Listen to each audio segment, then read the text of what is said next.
BCCIಯಿಂದ official confirmation ಬಂದಿದೆ. ಬ್ಯಾಂಗ್ಳೂರಲ್ಲಿ ನಡಿಬೇಕಾಗಿದ್ದು ಈ ಸರಿ IPL ಫೈನಲ್ನ ಅಹಮದಾಬಾದ್ಗೆ ಶಿಫ್ಟ್ ಮಾಡಿದ್ದಾರೆ. ಅಫಿಷಿಯಲ್ ರೀಸನ್ ಇದಕ್ಕೆ ಏನು ಕೊಟ್ಟಿದ್ದಾರೆ ಅಂದರೆ ಲೋಕಲ್ ಅಥಾರಿಟೀಸಿಂದ ಸರ್ಟನ್ ರಿಕ್ವೈರ್ಮೆಂಟ್ಸ್ ಇತ್ತು. But as per BCCI's regulations and protocols ನಾವು ಆ ರಿಕ್ವೈರ್ಮೆಂಟ್ನ ಫುಲ್ಫಿಲ್ ಮಾಡೋಕ್ಕಾಗಲ್ಲ.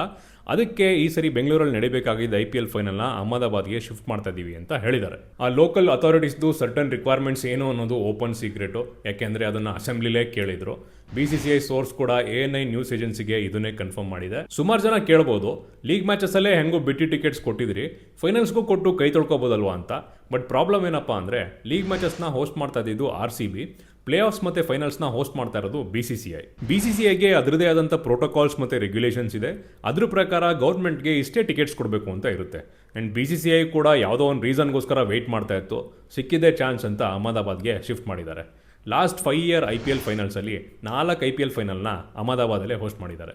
ಇವ್ರದ್ದೆಲ್ಲ ರಾಜಕೀಯ ಜಗಳದಲ್ಲಿ ಕೊನೆಗೆ ಸೋತಿದ್ದು ಯಾರಪ್ಪ ಅಂದರೆ ಕರ್ನಾಟಕದ ಕ್ರಿಕೆಟ್ ಅಭಿಮಾನಿಗಳು.